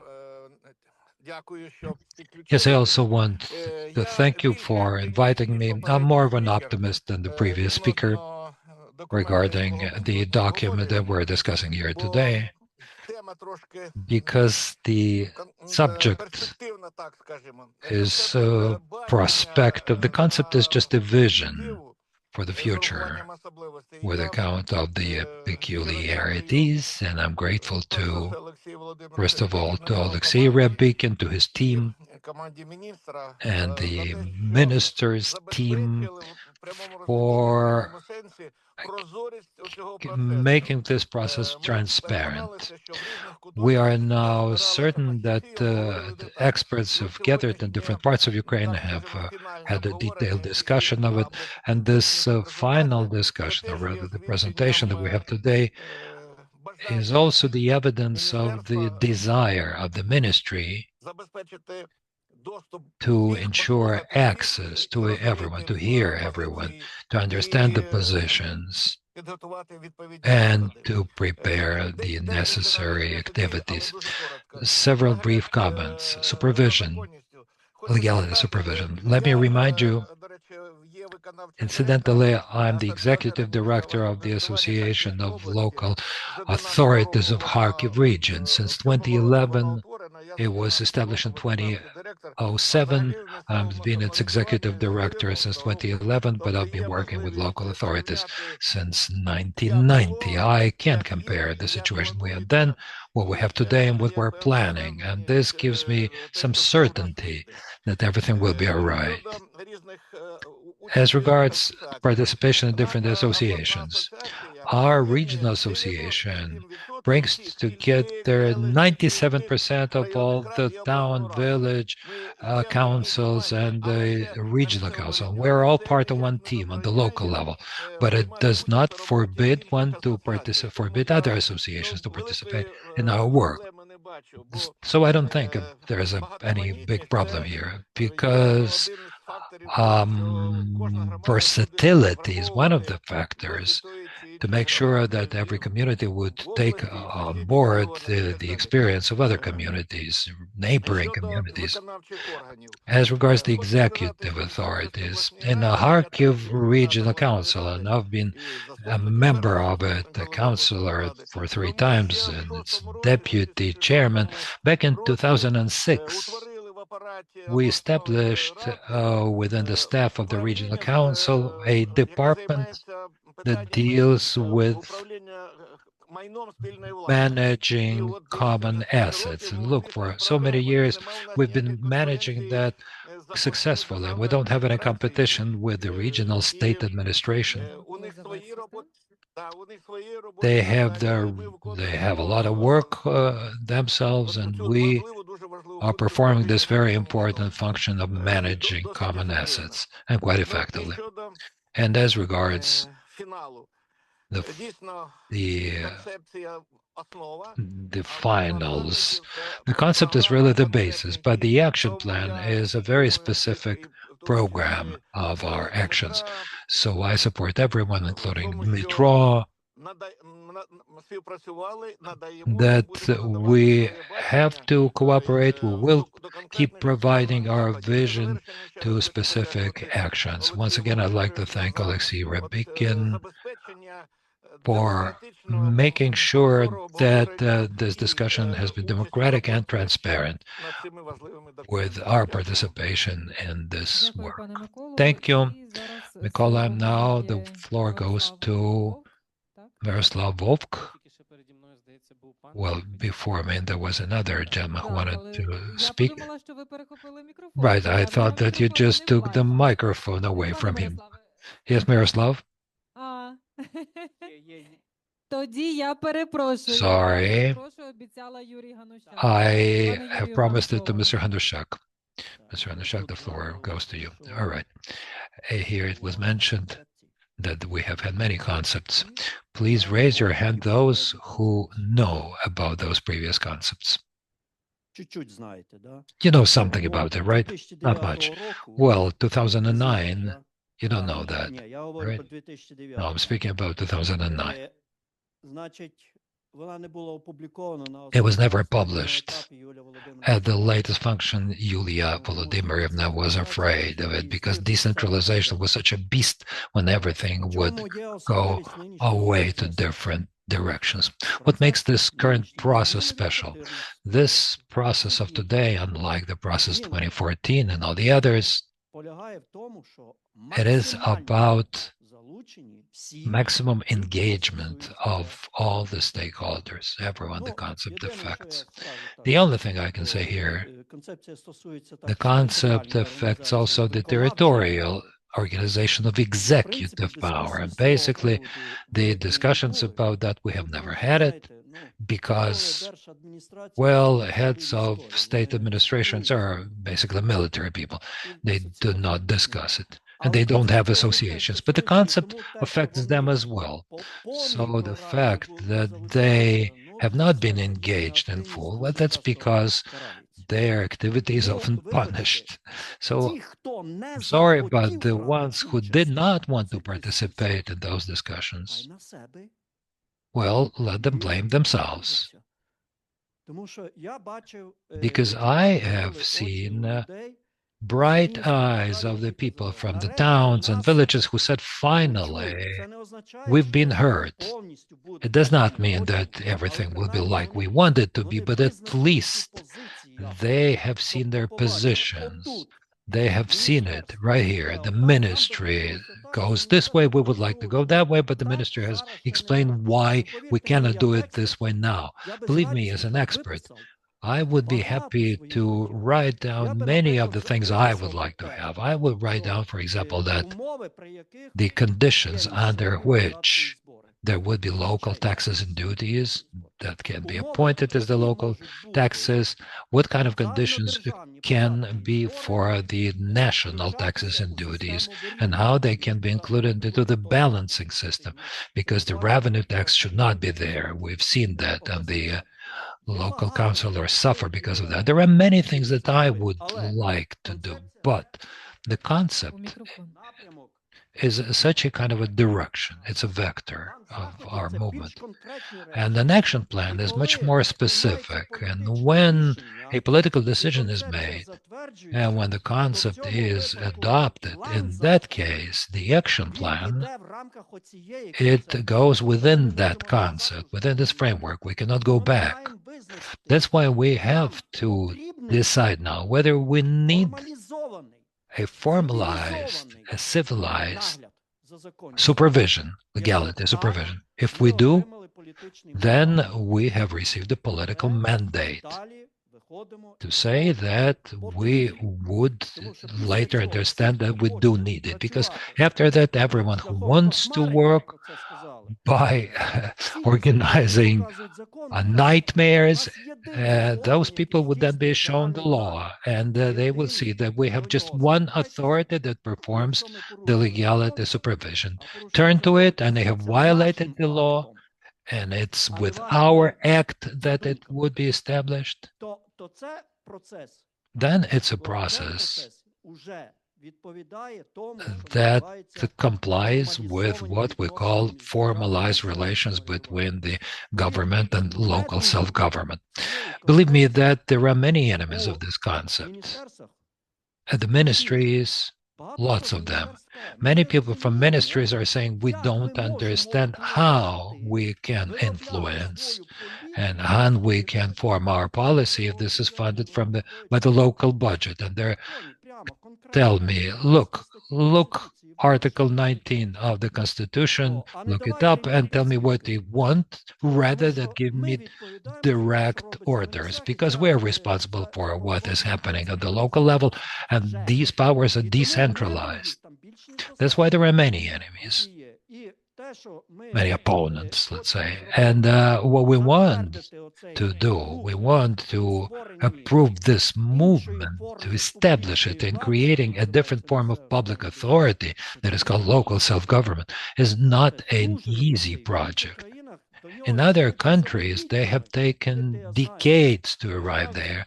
I know what I'm saying because I have studied these things a lot.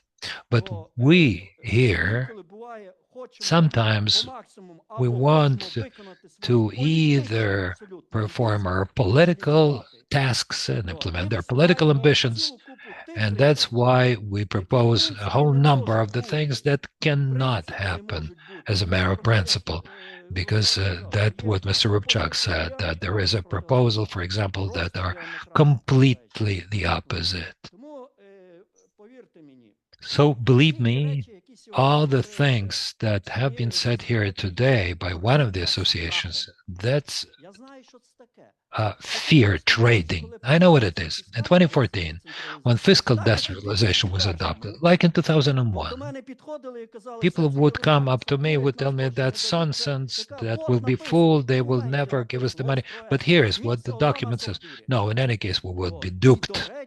And incidentally, many of the people in this room voted against it because the mayors would call them and will tell them, okay, may things stay as they are. I will come to an agreement with the local level because we do not know whether it will improve the situation.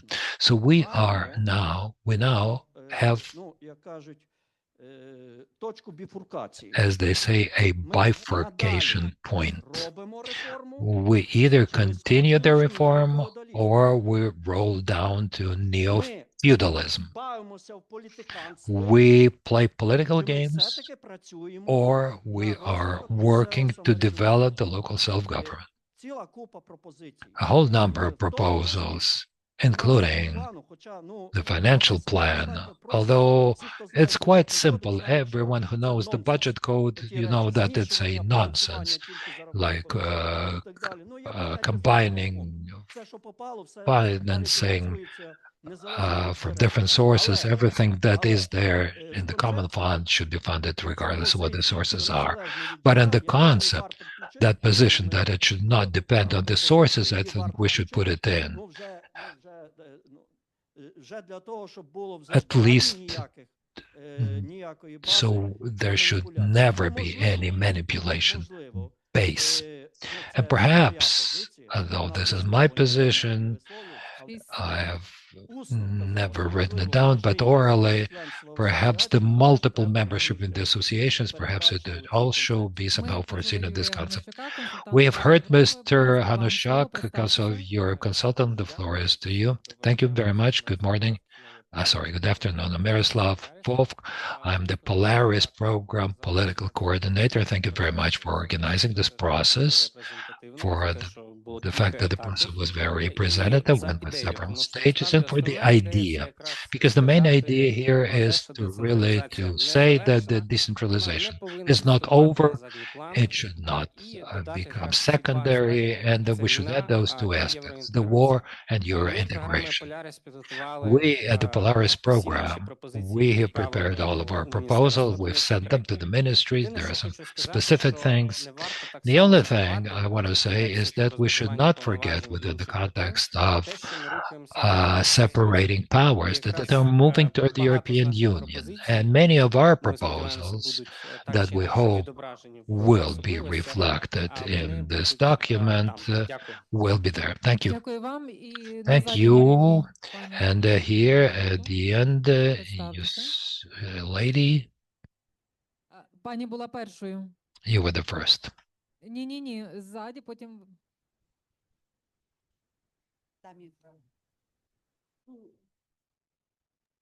Після. Оксана Бондарець, виконавча директорка Oksana Bondarets, Executive Director, Kyiv Agglomeration Local Association. Let me thank the Ministry and the Council of Europe for organizing public consultations, and special thanks go to the Council of Europe for the support that they provide to Kyiv Agglomeration.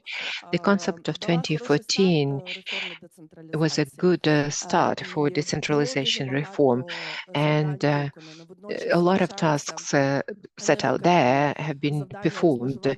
At the same time, delineation of competences and financial capacity of the communities were not implemented. The draft provides for narrowing financial capacities, since it provides that local tax process will be supporting delegated competences only.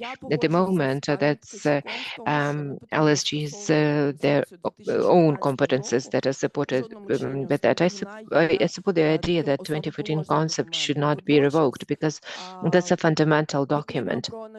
At the same time, we need to take a look at what has been done, take into consideration the relevant challenges of today, and we believe that we need to develop a new concept that would be guidance that would continue what has been started, but with consideration of the existing challenges of today. We have the concept that was developed jointly with the international concepts that was done in 2024. We engage the communities as equal partners in the drafting.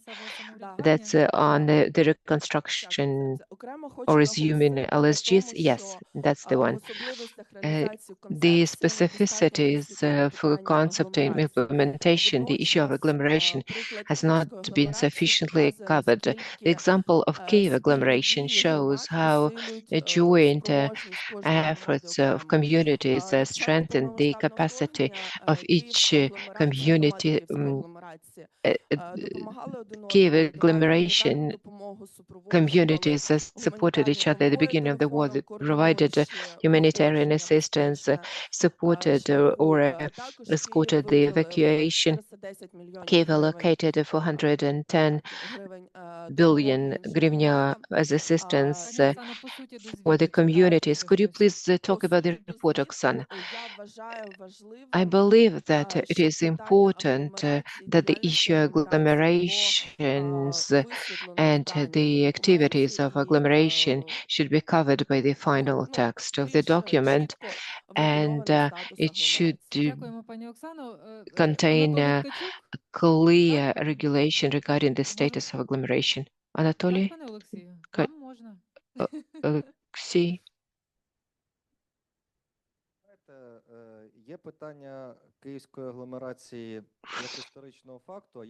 There is an issue of Kiev agglomeration as a historic factor, and the Kiev agglomeration as an NGO association of local self-governing authorities. From my perspective, agglomeration is in a way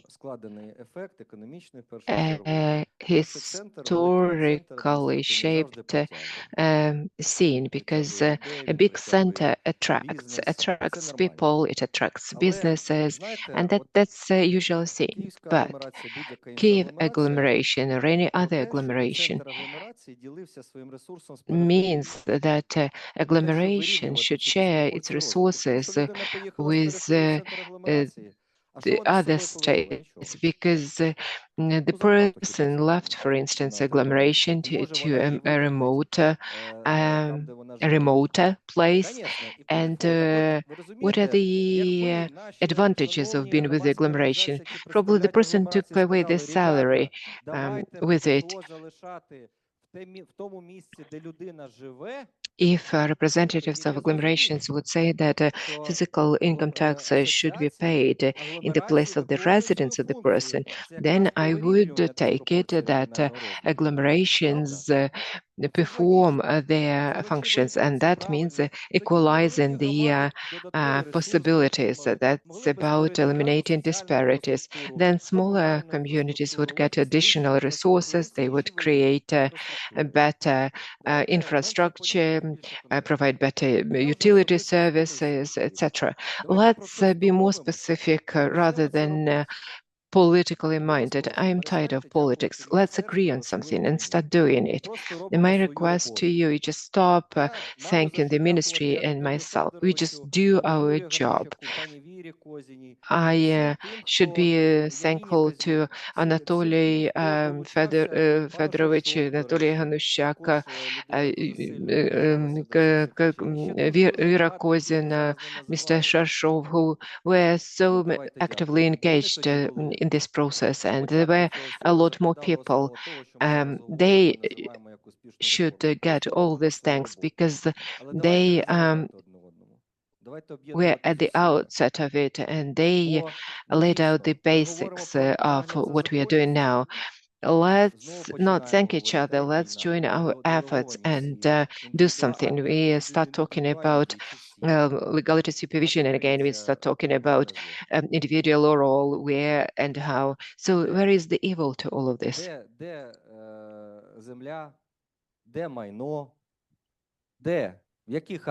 Where the land is, where the assets are. What kind of acts are these? That's acts of individual actions. The head of Ukrainian Association of Communities mentioned woodland, noble list, that's Oblast office for managing woodland. What kind of office is that? But again, nobody wants to set up boundaries and take a particular woodland to have reflected it on their books. In 80%, that's what is missing. Look at Kiev Oblast. We saw beautiful oak trees. Somebody came, just sawed it off and took everything away. So is it a one-off instance? Unfortunately not. So that's an important issue that we need to sit down and talk to the Association of Oblast Councils, because there is this office of Oblast service for managing woodland. They do something and communities do not get anything out of it. That's an issue. But do we know whether all of the woods were taken stock of? Mayors of the communities, did you take stock of all the land that your community owns? Just who else? Who that there was the question about agricultural land, but we know we have satellite images. Who is working on this or the other piece of land? You cannot hide that. We have this register of plots of land, so we know the statistics. So We are not against of anything, but let's stay constructive. Let's sit down and do something. And I would kindly request the ministry represented by Mr. Rubchak here to make sure that physical person's tax is going to be paid at the place of residence. And then the question might be, okay, where is the place of residence? Did somebody raise it? Okay, so then we can talk whether there's going to be a 60 plus 4, 64, or maybe a dynamic kind of number for the communities that do not get 80% of the process of the revenue because of the war, and then they would automatically had some kind of assistance. You promised you would fit into 1 minute. I know that there are people who wanted to speak, but we have Zoran Herbst. You lead. The floor is yours, please. Зоран, чи чуєте нас? Ми вас не чуємо. Sorry, you're muted. Добрий день. You're muted. Can you hear me? Вітаємо. Дуже дякую. Thank you very much for having me, and it's always a challenge to speak after the deputy minister because he's such an emotional and good speaker. But anyways, let me take the opportunity to share some points from the perspective of You Lead with Europe with you. We very much welcome today's presentation and the continued leadership the ministry shows in further rolling out decentralization reform, the reform that has contributed to the resilience of Romadas like no other, a resilience that is unfortunately tested every day by the enemy. And the concept from 2014 became the key to one of the most successful reforms since independence of Ukraine. Decentralization provided Romadas with new tools for development. Local self-government received opportunities for a more complete disclosure of its potential. However, it's not complete. Modern challenges require the adaptation of the directions of further reform of municipal and regional authorities in Ukraine. I don't want to repeat all these challenges, but just point also the attention to EU accession and the respective LSG-related indicators in the Ukraine plan. And based on this, we share the expediency and the relevance of preparing the draft document under discussion today. Thanks also from my side to the colleagues of the Council of Europe and the Congress who did an extraordinary work here. It has many, many positive and useful provisions. I don't want to repeat them all, but I want to instead point also for the room for further development. For instance, the focus and goals of the document could be sharpened a bit. The document does not provide deadlines for implementation and does not distinguish between tasks that need to be implemented after the end of martial law and those that can and should be immediately implemented. The document also does not refer to the need to implement the strategic task of reforming local self-government on the basis of amendments to the constitution of Ukraine with the consolidation of the modern European model of local self-government on the basis of all the basic principles of the Charter, namely the principles of completeness, subsidiarity, ubiquity, and financial self-sufficiency of local self-government. Although the Deputy Minister just mentioned the necessary reform of personal income tax. And it should also be noted that the important topic of reforming the public law status of Romadas is necessary. We emphasize that Romadas must be granted the legal capacity and have the status of legal entities of public law. The legal personality of a community in the form of a legal entity of public law is an essential element of its status, without which the consistent implementation of the principles of the Charter is impossible to our understanding. Also, recent developments show again that the current Ukrainian translation of the Charter provides grounds for misinterpretations. The development and approval of the correct version of the official translation of the European Charter of Local Self-Government into Ukrainian language seems to be necessary.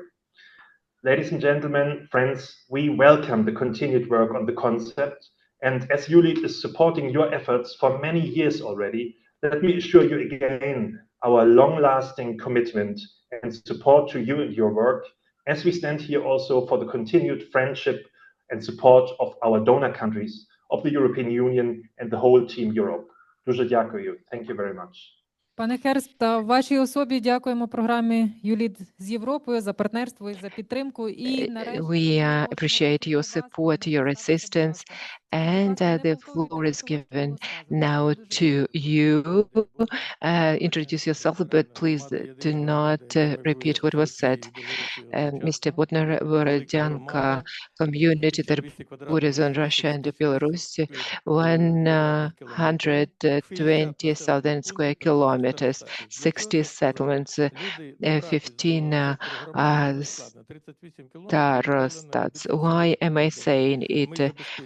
38 kilometers, that's the remotest village that we have. We have public transport, we have small businesses that provide transportation. It's us that provide the services, and the government does that too. But the government abandons these communities. We don't have statistics, and we keep asking for these statistics. Then tax office left us, left for Chernihiv. So what about this staff? Well, they decided to take them over to Chernihiv. What about remote work? Isn't it easier? Social protection. It doesn't exist anymore. 38 kilometers should be covered to get to Chernihiv to address these issues.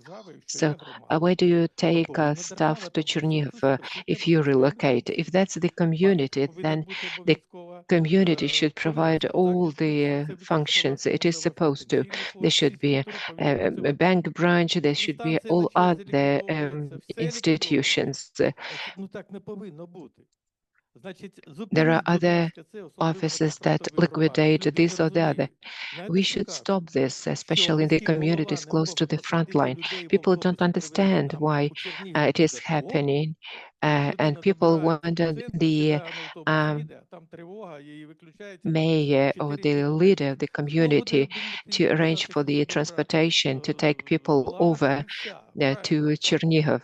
And there are rates alerts there all the time. So if that's the community, then it means that it should be able to perform all competences. 50% of the territory is covered by the woods. They pay 20% less of the taxes in comparison of the farmers. So we don't get any tax revenue. Military come to me and ask for the wood, and I need to go to private companies and arrange for that.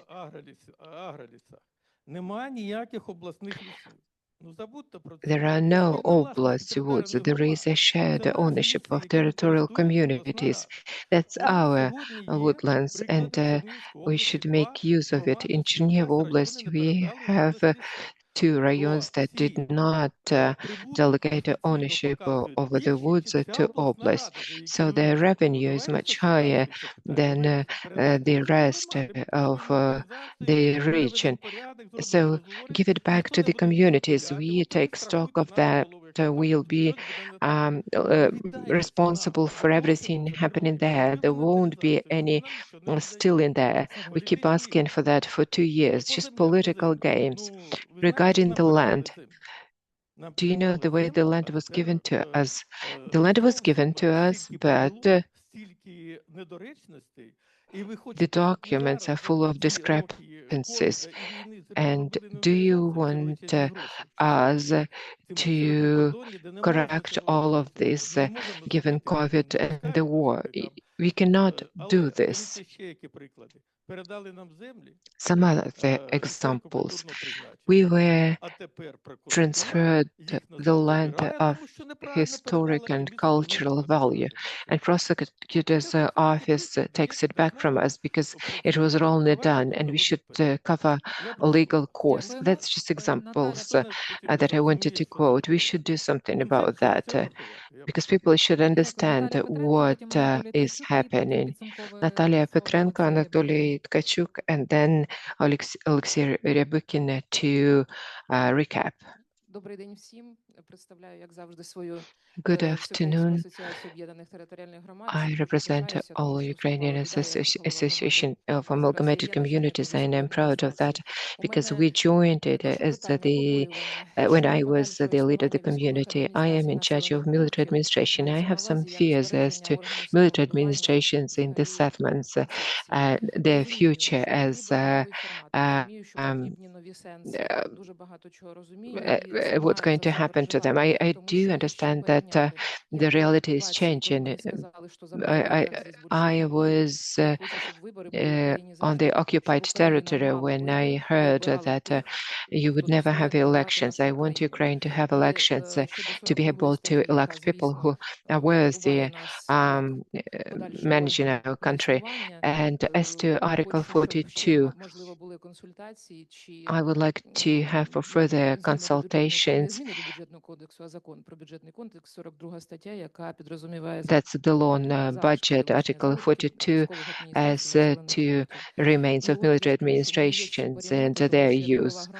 We should discuss that. As the leader of the community, I was in charge of protecting the interests of the community in every ministry. But as the person working in military administration, I feel that I cannot do much because I cannot go to the ministry, for instance. I should follow the hierarchy. You know, we have these instances, and I am used to different pattern. I am open and transparent, and I support constructive approach. Today, we are guided by recommendations of Vera Kozin and Leslie Fetchenko as to military administration. Since 2022, nothing else has been developed. They're just recommendations, but we are guided by them as if it were the law. And I appreciate those who are developing the concept of the further documents in its development. And I appreciate this opportunity to express my position. Thank you. Alexandra, you wanted to add? Unfortunately, today in Ukraine, we understand often that the military administration is an agency of the presidential vertical. In fact, we introduce military administrations of the settlements, and it should be an agency that preserves the functions of self-government. And second, let me respond to Bilopila. Colleagues, I don't know what should be done and what association represents, you know, that village you've named, that you need to have an association that would work there so that you colleagues would do everything so that the session of the council takes place, because we are creating precedent by not getting together, by not having sessions, and that calls for military administrations to be introduced there. And then someone goes there and starts managing a good budget. And one more thing, how to engage politicians. Natalia has just said that you could be heard everywhere when you were a mayor of the community, when you were not an association member. So we have to tell the political parties to create an association of political parties. Let them come here, but not interfere. But the association of political parties, when they come to an agreement, but they can join only one association, not two ones. And some people advocate 60 plus 4, others 64. My formula is the best one, 64 plus 4. Mr. Tkachuk? Well, forgive my back. Some people, colleagues, I've been at various meetings. What I don't like is the criticism of the central government, of the state, that the state is to blame because there's too little money. First of all, it's not the state. The state is there, and that's why we are there. If the state was not there, we would not be here. Muscovites would be here, and we would be in a different place. So the state is a value that protects us all. Number two, as to the money. 60% of our money is the money that is not ours. That's their money. That's why we cannot now demand more and more money, because it's not there. It's somebody else's money, and thank God that they're giving it to us. Number three, distributing the powers, separating powers. Here we have two different approaches. The first one is, let's separate everything very, very clearly so that no one would grab anybody else's share. Another approach, everything that should go to somebody else is mine. What about the first type of separation? It cannot happen like that. Today, Kiev was bombed. It was bombed seriously as I was entering it along Hollow Sea of Prospect, and they were putting more asphalt on the road. And my question was, but there is no water delivery. Have Kiev authorities put some anti-drone nets on the transformers? Transformers. And the question at once is, whose power is that? Who's responsible for it? Can we separate it? It's Oblenergo, but it's Kiev residents who have no water. So, friends, there can be no separate approaches. Colleague. And I wanted to turn to the colleague. Okay, he has stood up and he says that the concept creates risks of a re-centralization and so on. You've just said it, right? That this document creates risks of centralization. Wait, where did you find any centralization risks there? And if we don't have the concept, there are centralization risks, will they stay? Right. In that case, so what is the solution? So friends, we have to be honest to ourselves. If you're saying that it has risks, then you would say this and that, these are risks, and just saying a general thing, that's not for us. Alexander Rabashuk has given us a good example. I'm sorry, I brought the two of you together, that the mayors would be fined for the trees that have been cut down, and that's supervision. No, that's not supervision. You know that that's not supervision. And that's why we're launching a stupid thing now. It is allegedly supervision. It is not. I was taking my daughter-in-law to the railroad station, and she said, "You're driving too slowly." And I said, "No, I'm driving fine, because the allowed speed here is 50 and my speed is 58, and we will come in time. And if I go over 60, then I should be punished for that." But that's not supervision. That's punishment for violating the rules. So let's not confuse one another. What is punishment and what is supervision? Control. And then everything would come to one's own place. And finally, you know that Ukraine has written down in the Ukrainian facility plan that administrative supervision would be established. And 1.5 million euros is related, billion euros is related to this law. And that's 30 Griffin aircraft with complete maintenance. Do some people believe that we have 26 supervisions, we will not do it, and 50 aircraft will not fly in? Well, I hope that Europeans will still give us this money, we'll bring it back. But if they don't, then I would ask those people who have done everything so that this 1.5 billion would not come to Ukraine and that we don't have such aircraft. So let's be responsible. I've told you, this document is a signal, is a message that we will be moving in the right direction, and we should not be blocking this signal. It would not consolidate centralization, would not make it stronger or weaker. It just signals that we will comply with the rules and we'll be moving toward the European Union. If we don't do that, we will not get the money. If we don't get the money, we will be occupied, and some of us would be shot and killed. And the only power that has been delegated to me is to invite Mr. Ryabikin to say the final word. For the period of martial law of Ukraine, or in all of Ukraine, new construction, capital repairs, repairs of other critical infrastructure that is to be carried out without seizing the land and the conditions and limitations on the right to carry out urban construction and the use of land until they're seized or bought out is carried out if the use has been coordinated with a land plot owner, if this is private ownership or regional or Kyiv state administration for the publicly owned land or local authorities for the municipal owned land.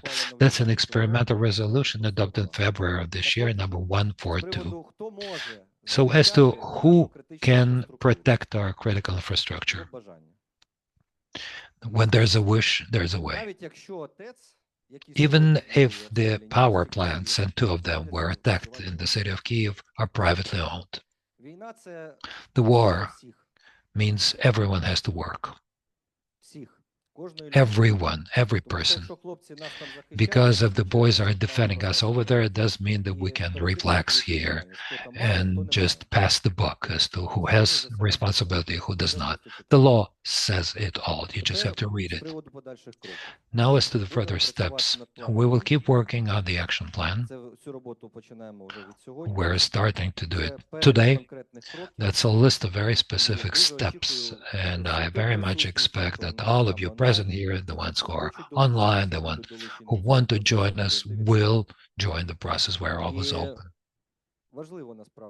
And what is also important is to put the towers and put the nets, Kevlar nets or other highly molecular tissues, because people would come to see everyone, all of us, if something happens. You see, it doesn't matter who delivers this heating or electric power. Everyone should do everything so that we have this electric power. May we all be inspired. Thank you to the Council of Europe for this powerful support. Thank you to the representatives of the associations, to the mayors, and to all the experts, consultants. I hope that I have mentioned everyone. Thank you to the members of parliament who are also actively engaged and will be engaged actively in the process. Thank you, Nadia, especially for your patience and very good moderation. I think Nadia deserves our applause. Colleagues, let's keep working. Glory to the armed forces and glory to Ukraine. Glory to the heroes. Thank you for your participation and see you next time. Кава вас чекає.